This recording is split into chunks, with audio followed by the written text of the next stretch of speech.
السلام علیکم ورحمۃ اللہ وبرکاتہ۔ الحمد للہ رب العالمین، والصلاۃ والسلام علی رسولہ الکریم وعلی آلہ وصحبہ اجمعین۔ اما بعد فاعوذ باللہ من الشیطان الرجیم، بسم اللہ الرحمن الرحیم۔ کیا ان کنتم تعلمون، صدق اللہ العظیم۔ حضرات گرامی، میرے بھائیوں، بزرگوں اور دوستوں، اور میری معزز قابل احترام بہنوں اور بیٹیوں، اللہ تبارک و تعالیٰ کی شان کریمی ہے، اس کی نعمتیں بے پایہ ہیں، اس کی رحمتیں گھٹائیں بن کر برستی ہیں، انسانوں کے دل و دماغ کو معطر کرتی ہیں، اور سوچنے کی، فکر کرنے کی، عمل کے دائرے میں اپنے آپ کو پانے کی کوششوں کو تیز تر کرتی ہیں۔ مسلمانوں کے معاشرے میں برسہ برس سے بلکہ صدیوں سے، جب سے غلامی کی زنجیریں ہم نے اپنے ہاتھ پیر میں محسوس کی، دیکھی، نوآبادیاتی نظام کے نتیجے میں دنیا بھر میں جگہ جگہ مسلمان غیروں کے دست نگر رہے، غلام رہے، ریاست اور سلطنت کے تمام امور ان سے بے دخل کر دیے گئے، اور زندگی کے چند محدود دائروں کے اندر دین کا حوالہ موجود رہا، دین کی تعلیمات نظر آئیں، دکھائی دیں، عمل کا پیرایا اپنایا گیا۔ لیکن اسلام تو مغلوب رہنے کے لیے نہیں آیا ہے، اسلام تو غلبے کا دین ہے۔ فرد کے حوالے سے بھی کہ ایک انسان کو دین پورے طریقے سے اپنی تحویل میں لے لیتا ہے، تمکن کے، اور یہ انسانوں کا غلبہ نہیں ہے، اللہ تبارک و تعالیٰ کی کبریائی اور اس کی بڑائی، اس کے احکامات، ان کی فرما روائی۔ اس لیے اسلام تو تمکن کے قاعدے، کلیے، اصول، ضابطے، زندگی گزارنے کے طریقے بتاتا اور سکھاتا ہے۔ اگر بالجبر اسلام کو زندگی کے کچھ دائروں سے خارج کر دیا جائے تو زندگی کے بقیہ دائروں میں بظاہر موجود تو رہتا ہے، لیکن فی الاصل اپنی فرمانروائی کا جو عنوان ہے اس سے کوسوں میل دور چلا جاتا ہے۔ اس لیے غلامی کے اس دور کے اندر دین کا جو اصل سرچشمہ ہے، دین کے حوالے سے جو ترجیحات ہیں، دین کا جو انسانوں کے بارے میں، کائنات کے بارے میں نقطہ نظر ہے، زاویہ نگاہ ہے، وہ مفقود ہو گئے، ذہنوں سے اوجھل ہو گئے۔ برسہ برس ایک خاص طریقے سے زندگی بسر کرنے کے نتیجے میں علم اور تعلم کے حوالے سے بھی لوگ ان تمام چیزوں سے محروم ہو گئے۔ یہ ٹھیک ہے کہ ہر دور میں اور ہر زمانے میں، اور تاریخ کا ہر لمحہ اس کی گواہی دے گا، مسلمانوں میں احیاء دین کی تحریکیں بھی موجود رہیں، غلبہ دین کی آوازیں بھی سننے کو ملتی رہیں، جہاد کا غلغلہ بھی بلند ہوتا رہا، اور لوگ مسلسل سر سے کفن باندھ کر نکلتے رہے اور چیلنج کرتے رہے طاغوتی قوتوں کو، اسلام کو جن لوگوں نے اجتماعی دائروں سے بے دخل کیا تھا، ان کی آنکھوں میں آنکھیں ڈال کر بات بھی کرتے رہے، اور اہل علم نے بھی اپنی مجلسوں کو بنایا، سجایا، دور تک پھیلایا، پہنچایا، اور دلوں کے تاروں کو چھیڑا، جھنجھوڑا، اور انسانوں کو اٹھایا، بیدار کیا، خواب غفلت سے نکالا۔ اور جب عمل کے دائرے محدود تھے، بہت تھوڑے تھے، گنتی کے چند تھے، اس وقت بھی ایک وسعت کے حوالے سے، آفاقیت کے حوالے سے، اسلام کی عالمگیریت کے حوالے سے اور غلبے کے حوالے سے بات ہوتی رہی۔ لیکن بہرحال ہر چیز اپنا اثر دکھاتی ہے۔ طویل عرصے تک دین کو زندگی کے اجتماعی دائروں سے بے دخل کرنے کے بھی نتائج مرتب ہوئے، ورنہ یہ اصطلاحات تو بالکل مبہم بھی ہیں، بے معنی بھی ہیں اور متضاد بھی ہیں کہ کوئی مسلمان ہو اور وہ سیکولر بھی ہو۔ یعنی یہ کیسے ہو سکتا ہے کہ مسلمان ہو اور سوشلسٹ ہو، مسلمان ہو اور لبرل ہو؟ لبرل کا کیا مطلب؟ مطلب کہ بعض چیزوں میں آزاد ہوں، میں اپنی خواہش کے مطابق، اپنی سوچ، اپنے فکر کے مطابق، اپنے علم کے مطابق کام کروں گا، اور بعض چیزوں میں پابند ہوں۔ یہ لبرلزم اور یہ سیکولرزم اور یہ سوشلزم اور زندگی کے مختلف دائروں کے اندر مختلف رویے اور یہ متضاد رویے، اس لیے ایک مرض جو جا بجا موجود ہے، افراد میں بھی پایا جاتا ہے اور معاشروں کے اندر بھی در آتا ہے کہ دینی عمل اور دینی شعور کے اندر مطابقت نہیں۔ دینی عمل جن لوگوں کا بہت اچھا ہے، بھلا ہے، دینی شعور وہاں بھی بہت دور دور تک خوردبین لگا کر بھی دیکھو تو کم کم نظر آتا ہے۔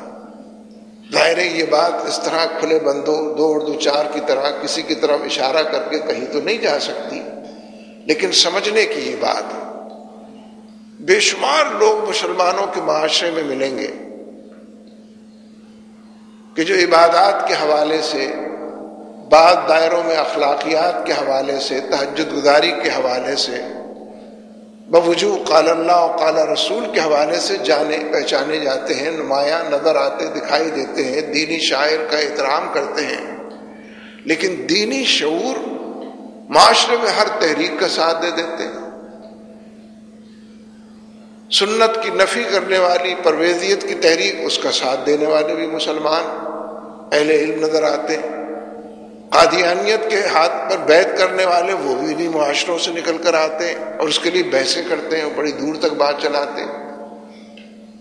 اسی طریقے سے جتنی تحریکیں اٹھتی رہتی ہیں معاشرے میں، اس شعور کی کمی کی وجہ سے اپنی تہجد گزاری کے باوجود، عبادات اور اس کے ذوق اور شوق کے باوجود، اور اپنے آپ کو تھکانے اور کھپانے اور اس سب کے اندر اپنے آپ کو لگانے کے باوجود، دینی شعور کی کمی کی وجہ سے ہم تو کہتے یہ ہیں کہ پاسباں مل گئے کعبے کو صنم خانے سے، یہاں صنم خانے کو کعبے سے پاسبان مل رہے ہوتے ہیں۔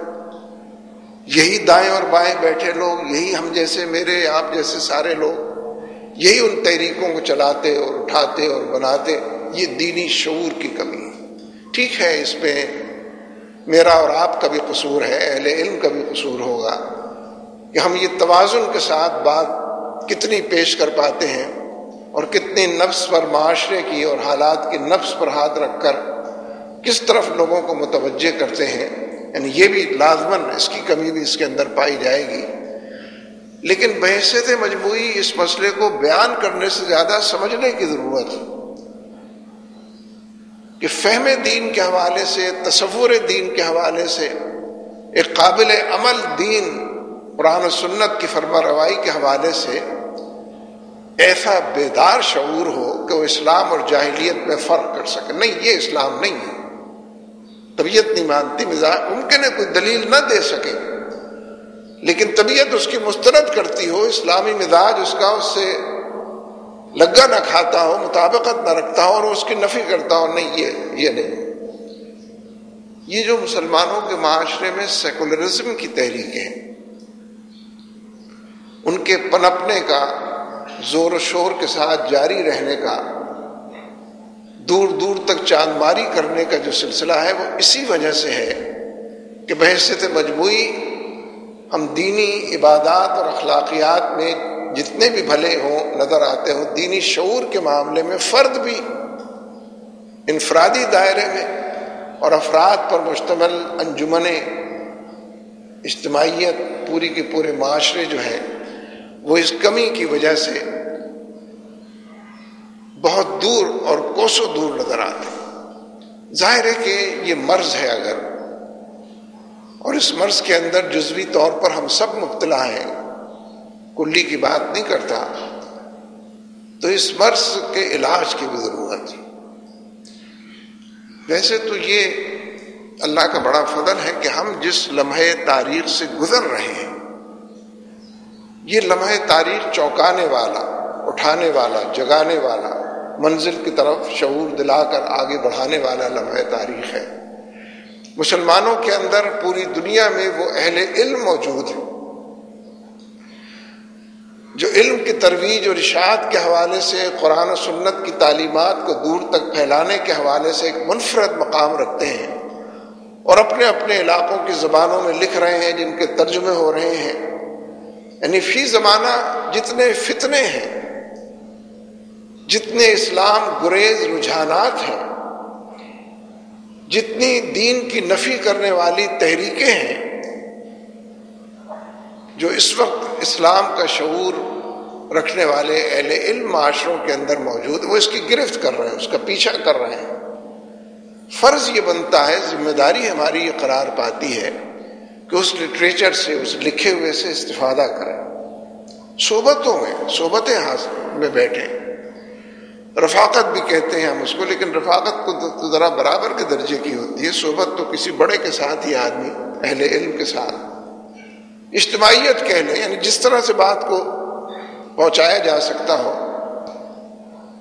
اور پھر انفرادیت کا وہ دائرہ کہ جس میں انسان مطالعے کا، علم کے حصول کا ذوق شوق اپنے اندر پاتا ہو، اور اس ٹمٹماتی شمع کو روشن تر بنانے اور روشن گر بنانے اور اس کی روشنی کو دور تک پھیلانے اور پورے سراپا کو اس کی گرفت میں لینے کی کوشش کرتا ہو۔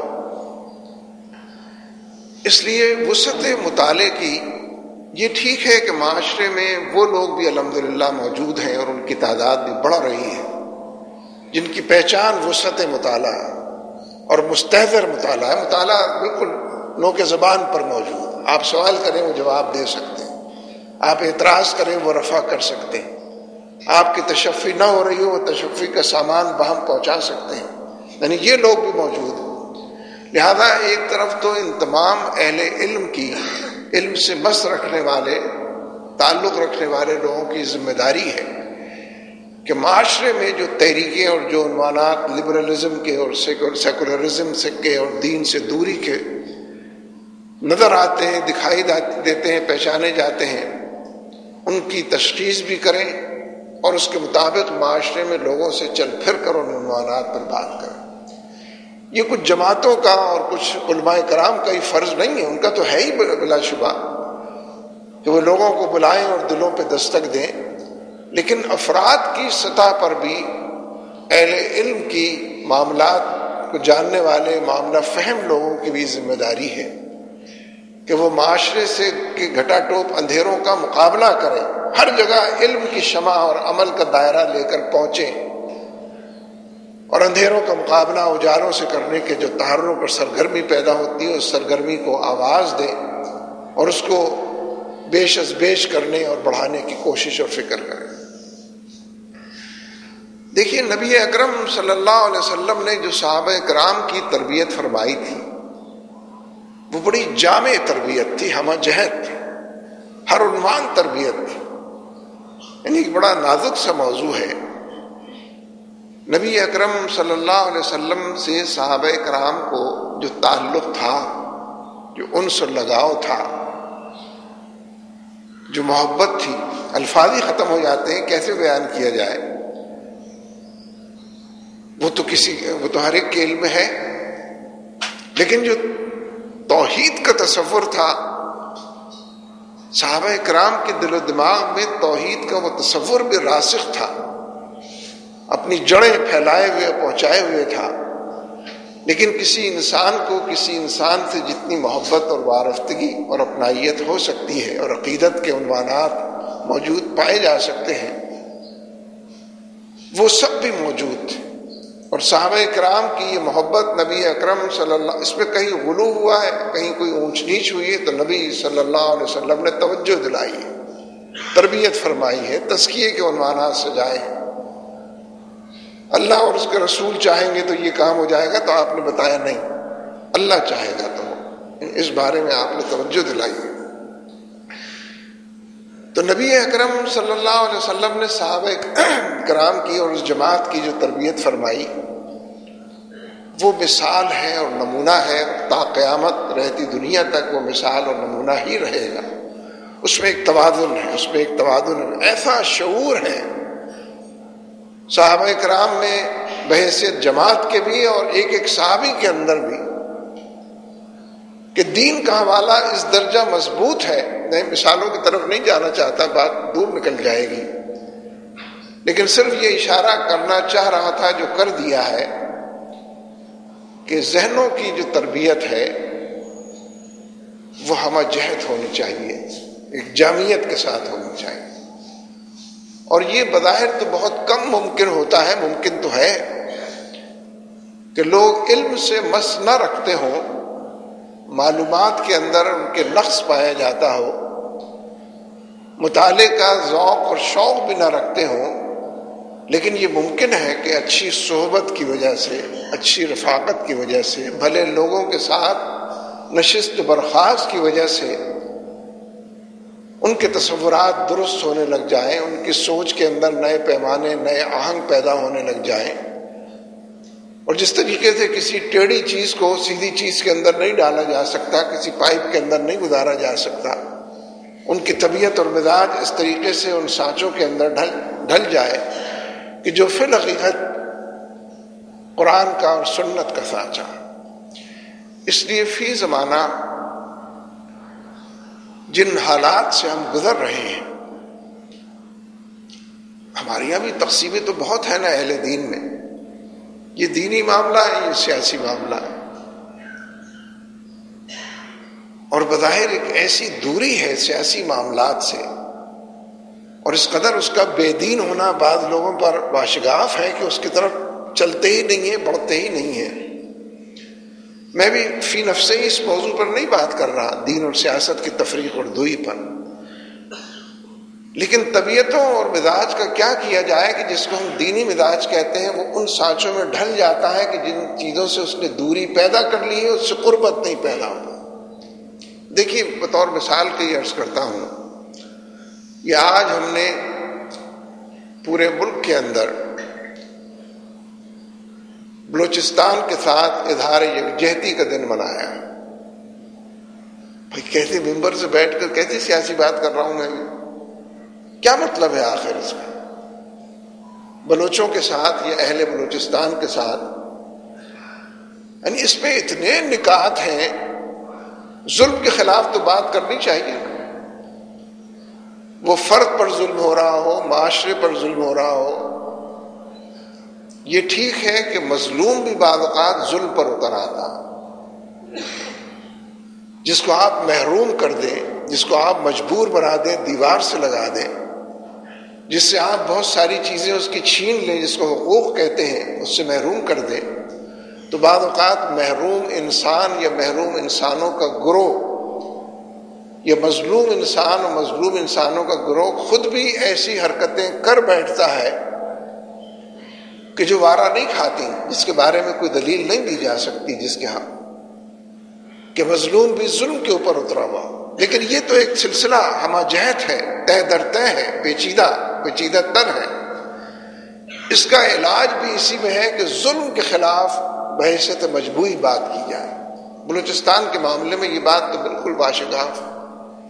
یہ ٹھیک ہے پھر لوگ مثالیں دیتے ہیں کہ وہ لوگ بھی تو یہ کر رہے ہیں، وہ لوگ بھی تو یہ کر رہے ہیں، میں اس کی نفی نہیں کرتا، یعنی کوئی اچھا ماحول ہو، کوئی سننے سنانے کی بات ہو، کوئی ایک دوسرے کے خلاف چارج شیٹ نہ کر رہے ہوں، تو میں بھی یہ بات کہنے کو تیار ہوں کہ بلوچوں پر خود بلوچوں نے جتنے ظلم کیے کم کسی نے شاید کیے ہوں، لیکن یہ وقت نہیں ہے یہ بات کہنے کا۔ ہر بات کو کہنے کا کوئی وقت ہوتا ہے، شان نزول ہوتی ہے، مناسب وقت پر مناسب بات کی جاتی ہے۔ مناسب بات بھی نامناسب وقت کے اوپر کر دی جائے تو اپنا اثر کھو دیتی ہے اور دل و دماغ پر اثر انداز نہیں ہو پاتی ہے۔ دیکھیے ایک تو ہمارے ہاں ہمارے ملک کے حوالے سے یہ بات پوری دنیا کے اندر مشہور ہے اور ہم سب بھی اس بات سے واقف ہیں کہ ان گنت مسائل کا اجتماعی دائرے میں ہم نے حل ملٹری آپریشن کو سمجھا ہوا ہے، امرت دھارا کے طور پر اس کو اپنایا ہوا ہے، حالانکہ اس امرت دھارا کے نتیجے میں آدھا ملک ہم سے جدا ہو گیا ملٹری آپریشن کی وجہ سے۔ ملک کے اندر انتخابات ہوئے تھے، صحیح ہوئے تھے، غلط ہوئے تھے، سب نے تسلیم کر لیے تھے، اس کے نتائج پر عمل درآمد نہ کرنے اور اپنی خواہشات اور تمناؤں کی بڑھتی ہوئی جو آرزویں تھیں انہی کو بروکار لانے کے نتیجے میں جو محرومیاں پیدا ہوئی، اس نے مشرقی پاکستان کو بنگلہ دیش بنا دی. ملٹری آپریشن اس کا علاج سمجھا. حالانکہ فوجی نقطہ نظر سے مغربی پاکستان سے بیٹھ کر مشرقی پاکستان کو بچایا نہیں جا سکتا. دشمن کا تو بارڈر ملتا تھا مشرقی پاکستان سے جس نے اس کو بنگلہ دیش بنایا، دوستوں کا بارڈر تو ملتا ہی نہیں تھا. کہاں سے آپ رسد لے کر جائیں گے؟ فوج کو بھی لے کر جائیں گے تو سری لنکا کے راستے سے جائیں گے، بھارت کے راستے بند کیے ہوئے تھے. میں اس موضوع پر بھی بات نہیں کر رہا، لیکن میں اشارے کر رہا ہوں کہ ہمارے ملک کے اندر مسلسل پچھلی تمام تاریخ یہ بتاتی ہے، پورے 50-60 سال کی، کہ فوجی آپریشن کو امرت دھارا سمجھا گیا ہے، ہر مسئلے کا حل سمجھا گیا ہے. اور آپ دیکھیے کہ اب بھی یہ جو سپریم کورٹ میں 11 افراد کو پیش کرنے کا حکم دیا گیا، جس میں سے 4 فوت ہو چکے تھے، اپنی جان سے گزر گئے تھے، 7 پیش کیے گئے. ابھی تک جن لوگوں نے ان کو اغوا کیا ہوا ہے ایجنسیوں نے، وہ کہتے ہیں دہشت گرد ہے. دہشت گرد ہے تو ثابت کریں. ملک میں قانون موجود ہے. کتنے عرصے سے آپ کی تحویل میں ہے، آپ ثابت نہیں کر سکے کہ وہ دہشت گرد ہے. اور فرض کیجئے کہ اگر وہ دہشت گرد ہو تو یہ تو طے کر لینا کہ وہ انسان بھی ہے، حیوان تو نہیں ہے نا، جانور تو نہیں. ویسے تو جانور کے بھی حقوق ہوتے ہیں. اگر وہ دہشت گرد ہے تو ان کو بھوکا رکھنا چاہیے، ان کو سردی کے اندر تڑپتے چھوڑ دینا چاہیے، ان کو مناسب لباس نہیں ملنا چاہیے، ان کی انسانی جتنی ضروریات ہیں ان سب کی نفی کر. یہ کون سا قانون دنیا میں ہو سکتا ہے جو کسی کے لیے روا رکھا جائے؟ لیکن ابھی تک ایجنسیوں کے لوگ کہتے ہیں کہ یہ 7 آدمی جو ہماری تحویل میں دہشت گرد. انہیں کوئی شرم نہیں آتی یہ بات کہتے ہوئے کہ کسی قانون کے تحت آپ ثابت کریں کہ دہشت گرد ہیں، پھر جو سزا قانون کے اندر ہے وہ دیں.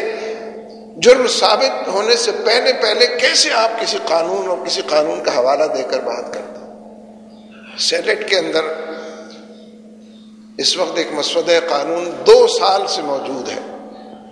ایک بل پیش کیا گیا ہے کہ کیونکہ ہمارے قوانین دہشت گردوں کو چھوڑ دیتے ہیں، بڑے نرم قانون ہیں، کمزور قوانین ہیں، اس کو مضبوط کرنے کے لیے ایک مسودہ قانون سینیٹ کے اندر موجود ہے. لیکن 2 سال سے وہ زیر بحث نہیں آ سکا. میں نے بعض مقتدر لوگوں سے بات کی کہ اس کا کیا سبب ہے؟ جب قانون آپ کہتے ہیں کمزور ہے، اس کو آپ طاقتور اور مضبوط بنانا چاہتے ہیں، اس کے لیے آپ نے بل پیش کیا ہوا ہے، تو اس کو منظور کیوں نہیں کراتے؟ دیکھیے کیا جواب. آدمی اپنا سر پکڑ لے یا دوسرے کا سر کسی دیوار سے ٹکرا دے. پہلی بات تو یہ فرمائی گئی کہ ہمارا خیال ہے کہ اگر ہم اس قانون کو سینٹ سے، اسمبلیوں سے منظور کرا لیں تو سپریم کورٹ اس کو کالعدم قرار دے دے گی کہ یہ تو انسانی حقوق کی نفی ہے، قانون تھوڑی ہے. وہ کہے گی کہ جو شہری آزادیاں ہیں، جو بنیادی حقوق ہے، اس کی نفی ہے یہ قانون، لہذا اس کو کالعدم قرار دے. تو ایک تو ہمیں یہ خدشہ ہے. دوسرا یہ خدشہ ہے کہ اگر ہم اس قانون پر ڈیبیٹ کریں گے اسمبلی کے اندر منظور کرانے کے لیے تو پورے ملک کے اندر ایک بحث شروع ہو جائے گی اور اس کے خلاف لوگ سفارہ ہو جائیں گے اور سڑکوں کے اوپر نکل آئیں گے کہ قانون بنا رہے ہو. یہ قانون کے نام پر ظلم کا نیا ہتھیار، یعنی یہ اپنے خلاف دلائل دے رہے ہیں یا اس کے حق میں دے رہے ہیں دلائل. ابھی تک وہ مسودہ قانون اگر قانون نہیں، اس لیے ہمارے ہاں یہ جو ملٹری آپریشن کے نام پر، فوجی آپریشن کے نام پر تمام مسائل کا حل تلاش کیا جاتا ہے. میرے پاس پچھلے دنوں لاہور کا ایک کوئی بڑا تھنک ٹینک ہے، سوچنے سمجھنے والوں کا ایک گروہ، انہوں نے رابطہ کیا کہ ملنا چاہتے ہیں. ملنے کے لیے وہ لوگ تشریف لائے. 9 افراد تھے، جس میں سے 5 سابق فوجی تھے، 2 میجر جنرل تھے سابق، 2 بریگیڈیئر تھے سابق، ایک کسی اور لیول کا آدمی تھا، باقی بڑے سینئر صحافی بھی تھے اس میں. میں نے تھوڑی سی گفتگو کے بعد یہ محسوس کیا کہ وہ حالانکہ ریٹائرڈ لوگ تھے، یہ فوج کے خلاف کوئی بات سننے کو تیار. ہم کوئی فوج کے خلاف بات نہیں کرتے، جو کچھ ہو رہا ہے اس پر تبصرہ کرتے ہیں، اس کا تجزیہ کرتے ہیں، دلائل سے بات کرتے ہیں، واقعات پیش کرتے ہیں. کوئی چارج شیٹ خواہ کسی کو ہاتھ میں نہیں تھماتے. جب ذرا کچھ دیر مجھے یہ محسوس ہوا کہ یہ کچھ سننے کو تیار نہیں ہے، جب بھی فوج اور معاملہ فوج کا اتنا آگے بڑھا ہوا ہے کہ اس کا ذکر کیے بغیر بات چلتی نہیں ہے، تو میں نے عرض کیا کہ یہ آپ اتنے حساس ہیں اور سابق ہونے کے باوجود بالکل حال نظر آتے ہیں. فوجی تو ریٹائر ہوتا ہی نہیں ہے، معلوم ہوتا ہے کبھی، تو کیسے آپ سے بات ہو؟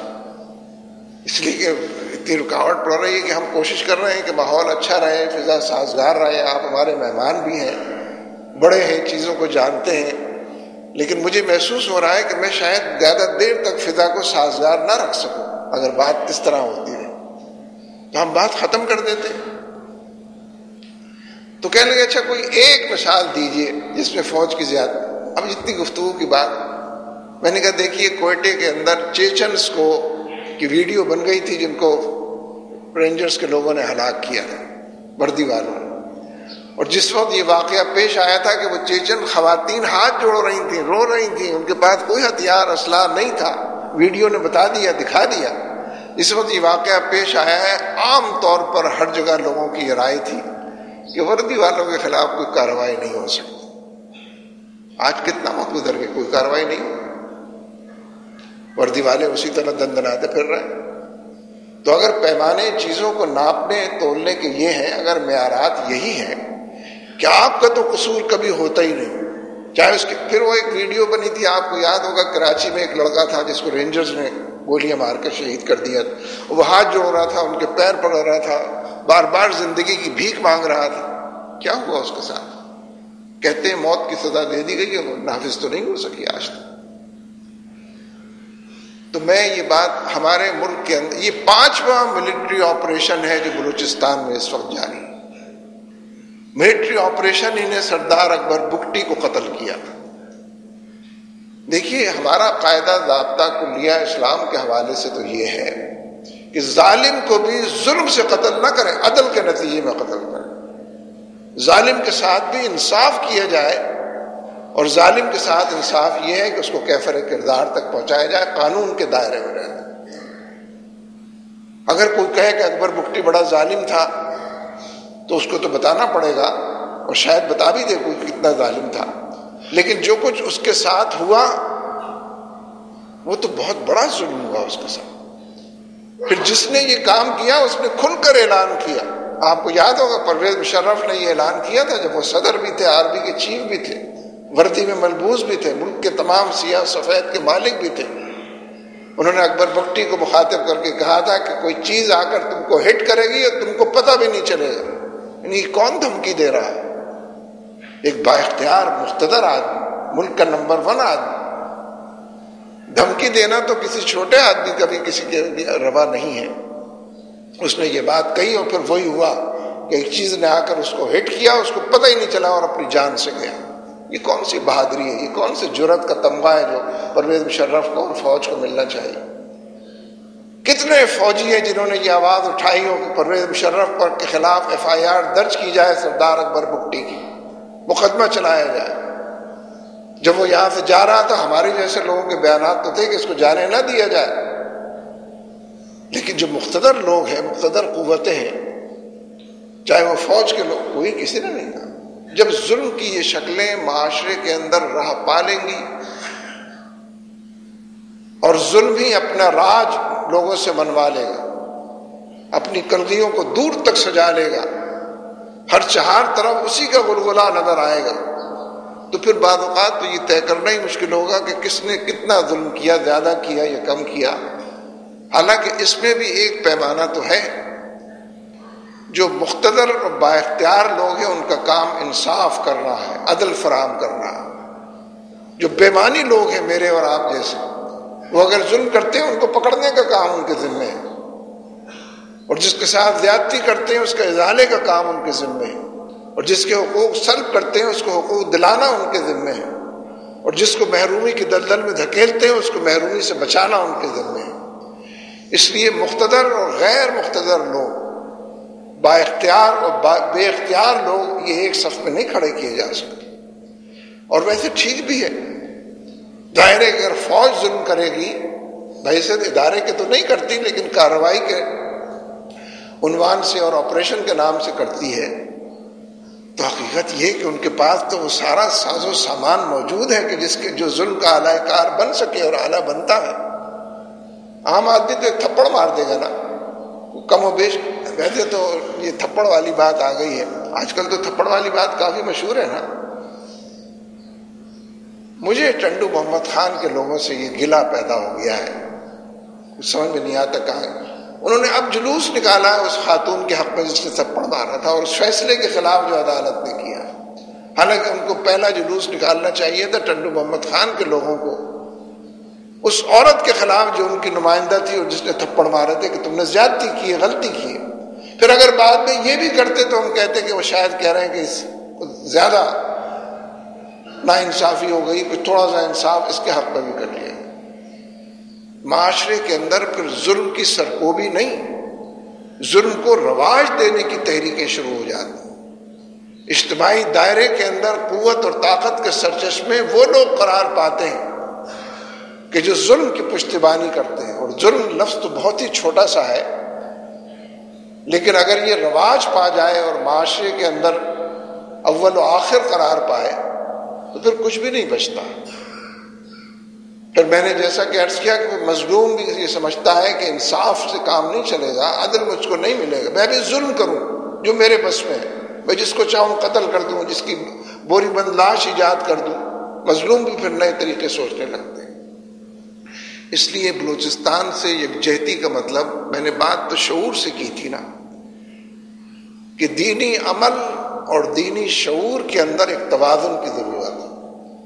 ہمارے معاشرے کے اندر جو دین پر عمل ہے وہ جہاں جہاں موجود ہے قابل تحسین ہے، اس کے اندر اضافے کی کوششیں مزید قابل تحسین ہیں، لیکن دینی شعور کی کمی دیندار لوگوں کو بھی ان راہوں پر جانے سے روکتی ہے۔ سیاست اس کو کہہ دیتے ہیں، کوئی اور عنوان اس کو دے دیتے ہیں جس طرف ان کو جانا چاہیے۔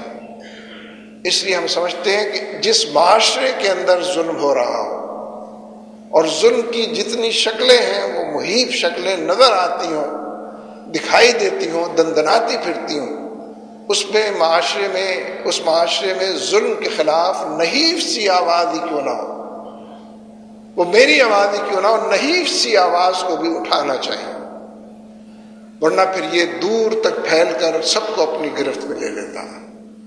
اور یہ جن چیزوں کا ہم گلہ کرتے ہیں نا، مہنگائی بھی ظلم کی ایک شکل ہے، بے روزگاری بھی ظلم کی ایک شکل ہے، انسانوں کے جو حقوق ہیں ان کو نہ ملنا، یہ ظلم کی شکلیں ہیں جو مختلف پیدا ہو گئی۔ ہم بسا اوقات اس میں تمیز نہیں کر پاتے کہ کہاں پہ کیا ہو رہا ہے۔ بلوچستان کے معاملے میں ابھی پورا وقت گزرا نہیں ہے۔ یہ ٹھیک ہے کہ مذاکرات بھی ہونے چاہیے، ہم اس کے حق میں ہمیشہ حق میں رہیں، لیکن ہماری حکومتیں معاملات کو جس طریقے سے پیش کرتی ہیں، اب اگر حکومت یہ کہے کہ ہم اے پی سی بلائیں گے تو مجھے اس منطق پر سمجھ میں نہیں آتا کہ ہنسنا چاہیے یا رونا چاہیے۔ حکومتیں تو اے پی سی نہیں بلایا کرتی، حکومتوں کو تو پورا ایجنڈا معلوم ہوتا ہے، با اختیار ہوتی ہیں۔ یعنی جس حکومت نے 36 کروڑ روپے 3 گھنٹے کے اندر سینٹ کے ووٹ جیتنے کے لیے صرف کر دیے ہوں، وہ اے پی سی تو نہیں بلائی تھی لوگوں سے پوچھنے کے لیے کہ 20ویں ترمیم کیسے منظور کی جائے۔ 36 کروڑ روپے خرچ کیے، لوگوں کو لالچ دیا، ہرس کا مریض بنایا، غلط طریقوں سے ان سے اس کو منظور کرایا۔ اس حکومت کو پتہ ہی نہیں ہے کہ بلوچستان کا کیا مسئلہ ہے، اس کو سب کچھ پتا ہے، لفظ لفظ پتا ہے۔ لیکن میں یہاں کہنا دراصل یہ چاہتا ہوں کہ بلوچستان کے حوالے سے امریکہ کا ایک ایجنڈا ہے، ہماری حکومت لا تعلقی ظاہر کرتے ہوئے اسی ایجنڈے پر چل رہی ہے۔ بلوچستان بہت حساس علاقہ ہے، وسائل سے مالا مال علاقہ ہے، جتنی کانیں سونے کی اور تانبے کی وہاں پر موجود ہیں، جتنے ذخائر گیس کے اور پیٹرول کے وہاں پر موجود ہیں، تیل کے موجود ہیں، یہ خود ایک بہت بڑا سبب ہے امریکہ کی دلچسپی کا۔ لیکن امریکہ بلوچستان کو بیس بنانا چاہتا ہے تاکہ ایران کے بارڈر پر بھی قریب رہے اور اس کو للکارتا اور لشکارتا رہے، افغانستان سے بھی قریب رہے، اگر افغانستان سے نکلنا بھی پڑے، جو نہیں نکلے گا وہ، اگر نکلنا بھی پڑے تو بلوچستان سے پاکستان کے بھی بالکل قریب پہنچ کر اس کو وہ کنٹرول کرے۔ اور یہ میں نے بہت ہی مختصر بات عرض کی، ورنہ اس کے عزائم کیا ہیں بلوچستان کے حوالے سے اور آگے تک کہاں۔ بلوچستان کو بالآخر امریکہ کی ہیجمنی میں اس کی حیثیت جس حیثیت میں بھی اس کو دے دینے کا کوئی طریقہ ہو سکتا ہے۔ حکومت پاکستان کی جو غفلت ہے بظاہر، اصلاً اس پالیسی کو مضبوط کرنے کے لیے، امریکی پالیسی کو نتیجہ خیز بنانے کے لیے، یہ میں الزام تراشی نہیں کر رہا ہوں، یہ وہ تمام باتیں ہیں جو بیرونی دنیا کے اندر، مغربی پریس کے اندر، انٹرنیشنل میڈیا کے اندر چھپی ہوئی ہیں، ان پر ڈیبیٹ ہو رہی ہے، گفتگو، یہ اتفاقی اور حادثاتی بات نہیں ہے کہ کسی کو بلوچستان کا درد اٹھا اور اس نے امریکہ کی کانگریس کے اندر قرارداد پیش کر دی۔ اس قرارداد کا متن بھی آپ دیکھیں تو اس میں 3 ملکوں کا نام لیا گیا ہے، ایرانی بلوچستان، افغانی بلوچستان، پاکستانی بلوچستان، اور کہا یہ گیا ہے کہ یہ اتنا وسیع اور عریض علاقہ ہے، ان کو حق خود ارادی ملنا چاہیے، اپنی آزاد مرضی سے یہ فیصلہ کریں کہ یہ آزاد مرضی سے آزاد اور خود مختار ملک کی حیثیت سے رہنا چاہتے ہیں۔ اگر اس پر ایران نے اور افغانستان نے کوئی بات اب تک نہیں کی تو افغانستان نے تو کیا کرنی تھی، وہ تو حامد کرزئی کی حکومت ہے، امریکہ کی جیب کی گھڑی حکومت ہے۔ لیکن ایران بھی اگر اس پر خاموش ہے تو اس کا بڑا سبب تو یہی محسوس ہوتا ہے کہ وہاں بلوچستان نام کا کوئی علاقہ نہیں ہے، لوگ اشارہ کرتے ہیں، بات کرتے ہیں تو اس کا نام بلوچستان، ایرانی بلوچستان، وہ تو ایران ہے پورا جو کچھ بھی ہے، لہذا کسی ان کے علاقے کا نام نہیں لیا گیا ہے جن ناموں سے وہ علاقے جانے جاتے ہیں۔ لہذا ہم اس وقت یکجہتی بلوچستان کے حوالے سے حکومت سے بھی یہ بات کہنا چاہتے ہیں کہ ابھی پورا وقت نکل نہیں گیا ہے،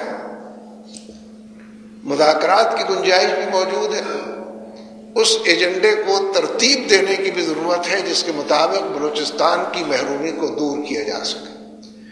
میں اس سے متفق ہوں کہ کچھ عناصر ہر جگہ ایسے ہوتے ہیں جن کو تخریبی منفی عناصر کہا جا سکتا ہے، لیکن ان کو بنیاد بنا کر بات نہیں کی جانی چاہیے، حق میں یا خلاف۔ پورا کا پورا صوبہ جو ہے، ویسے تو مجھے صوبائی حکومت بھی سمجھ میں نہیں آتی، جتنے ایم پی ایز ہیں ایک کے سوا سب وزیر بنے بیٹھے ہیں۔ جمعیت علماء اسلام فضل الرحمان بھی حکومت میں ہے، میاں نواز شریف نون بھی حکومت میں ہے، جتنی پارٹیوں کے نام آپ کو یاد ہیں سب حکومت کے اندر موجود ہیں۔ وزراء کی جتنے سہولتیں ہو سکتی ہیں، جتنی فیسلٹیز ممکن ہے، ساری سہولتیں لے رہے ہیں، بلوچستان کے لیے کوئی کام نہیں کر رہے۔ بلوچستان کے وزیر ہیں، بلوچستان کے وزیر اعلیٰ، بلوچستان کے حوالے سے مرکزی حکومت پر بھی کوئی دباؤ نہیں ڈال رہے ہیں کہ یہ ایجنڈا ہے جس کو پورا کرنا چاہیے، یہ ترجیحات ہیں۔ کوئی پارٹی ایسی نہیں ہے کہ جو احتجاجاً وزارت سے نکل آئے کہ بلوچستان کا مسئلہ ہم کو بڑا عزیز ہے۔ جو پارٹیاں بلوچستان کی صوبائی حکومت میں شریک ہیں ان کو تو واقعی حق بھی نہیں پہنچتا، ان کا منہ بھی نہیں ہے کہ وہ اس پر بات کریں کہ بلوچستان کا مسئلہ حل ہونا چاہیے۔ ان کی ذمہ داری ہے کہ حل کریں، نہیں کرتی، مراعات دیتے ہیں اسے۔ یہ اعداد و شمار موجود ہے کہ ایک ایک وزیر کے پاس کتنی گاڑیاں موجود ہیں، گاڑیاں ختم ہو گئی ہیں، وزیر ختم نہیں ہوتے، ان کو زیادہ گاڑیوں کی ضرورت ہے۔ اور یہ تو سب سے چھوٹی سہولت ہے کہ جو درکار ہوتی ہے۔ اس میں اہل دین بھی موجود ہیں اور سیکولر یا دنیا دار قسم کی پارٹیاں میں کامپرس لوگ بھی موجود ہیں، لیکن کوئی کامپرس بھی اور دیندار بھی بلوچستان کی بات نہیں کرتا، اس پر احتجاج نہیں کرتا، اس حوالے سے اسمبلی میں کوئی ڈیبیٹ نہیں ہوتی بلوچستان کی، اس حوالے سے کابینہ کا کوئی اجلاس نہیں ہوتا، کچھ فیصلے نہیں ہوتے، کوئی عمل درآمد نہیں ہوتی۔ اس لیے ایک ایسے پس منظر میں مرکزی حکومت کو جس اقدام کی، انیشیٹو کی ضرورت ہے، اس کے لیے وقت کم سے کم ہوتا جا رہا ہے، وقت گزرتا جا رہا ہے، اس طرف چلنے اور بڑھنے کی ضرورت ہے۔ یہ جو مختلف افراد وہاں سے آ کر بیان بازی کرتے ہیں اس کے اندر بھی کچھ نہ کچھ سبسٹنس موجود ہے، کوئی حقیقت پائی جاتی ہے، لیکن اس طریقے کی باتوں کو ماننے سے مسائل حل نہیں ہوں گے۔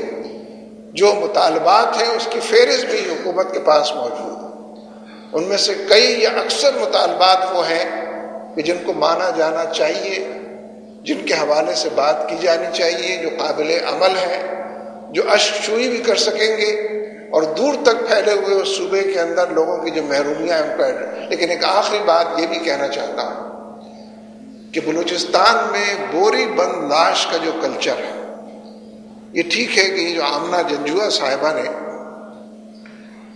کیمپ لگایا تھا لاپتہ افراد کا، اس کے نتیجے میں فوری طور پر 8-10 افراد جو گم تھے، گمشدہ تھے، لاپتہ تھے، زمین کھا گئی تھی، آسمان اچک گیا، اس واپس آ گئے ہیں.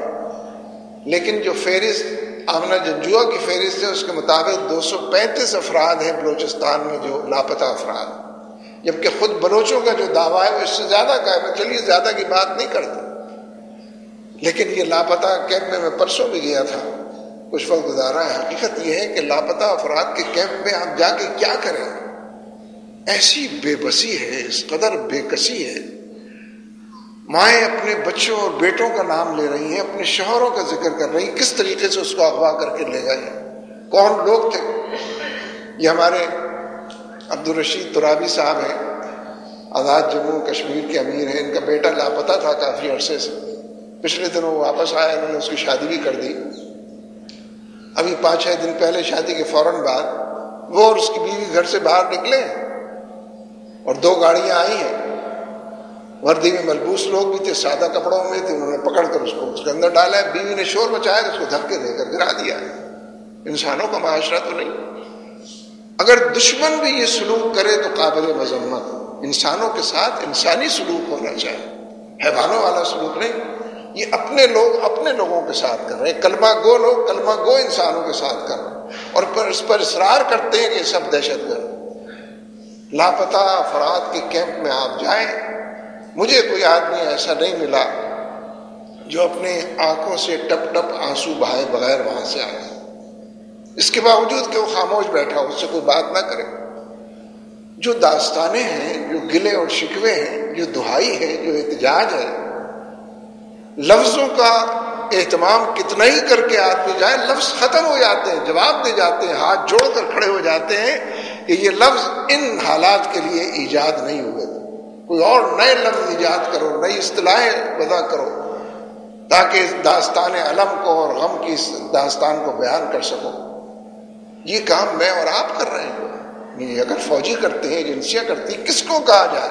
بھارت کی فوج تو نہیں کر رہی ہے نا، ہماری اپنی فوج کر رہی ہے. اور سپریم کورٹ کے سامنے بھی کہتے ہیں کہ دہشت گرد ہے. جب وہ کہتے ہیں آپ ثابت کریں، اس کے بعد بات کریں، تو اس پر قائم نہیں رہتے. اس لیے میں یہ سمجھتا ہوں کہ دینی شعور کا تقاضا ہے، دینی حوالوں کو مضبوط کرنے کا عنوان ہے کہ معاشرے میں ظلم کی جتنی شکلیں ہیں. دیکھیے، ظلم خدا سے بے خوف ہونے کا نتیجہ ہے. ظلم آخرت کی جواب دہی سے عاری اور اس سے دور چلے جانے کا نتیجہ ہے. ورنہ ظلم کا تصور انسان نہیں کر سکتا انسانوں کے حوالے سے جب تک کہ اللہ ہی سے بے نیاز نہ ہو جائے اور آخرت کی جواب دہی کے احساس سے اپنے آپ کو عاری نہ کرے. اس لیے میرے دوستو، جہاں معاشرے کے اندر قال اللہ و قال رسول کے حوالے سے لوگوں میں دینی شعور پیدا کرنے کی، اٹھنے اور کرنے اور پھر گزرنے اور تحریکیں چلانے کی ضرورت ہے، وہیں جو کچھ ہو رہا ہے اس کے اندر ساتھ دینے کی ضرورت ہے. آج آپ کے ساتھ ہوا ہے، کل میرے ساتھ ہو سکتا ہے، کل میرے ساتھ ہوا تھا، پرسوں کسی. یہ اس معاشرے میں کچھ نہیں پتا، اٹھا کر لے جائیں گے تو آپ پر انکشاف ہوگا کہ آپ کے سارے بچے دہشت گرد ہیں، شوہر دہشت گرد ہے، بھائی تمہارے دہشت گرد ہیں. اس لیے اس پورے معاملے کو اثر نو ایڈریس کرنے کی ضرورت ہے. ہم اہل بلوچ کے ساتھ، بلوچستان کے لوگوں کے ساتھ ظلم کی اس طویل رات کو سحر کرنے کے لیے شانہ بشانہ انشاءاللہ چلیں گے، اپنی سی کوششیں جاری رکھیں گے. زیادہ سے زیادہ لوگوں کو انشاءاللہ ہم نوا بنائیں گے، اور اللہ تعالیٰ سے اس بات کی امید بھی رکھتے ہیں اور دعا بھی کریں گے کہ وہ اس گتھی کو سلجھائے، اس مشکل کو آسان فرمائے اور ہم کمزوروں کو اس آزمائش سے نکال لے.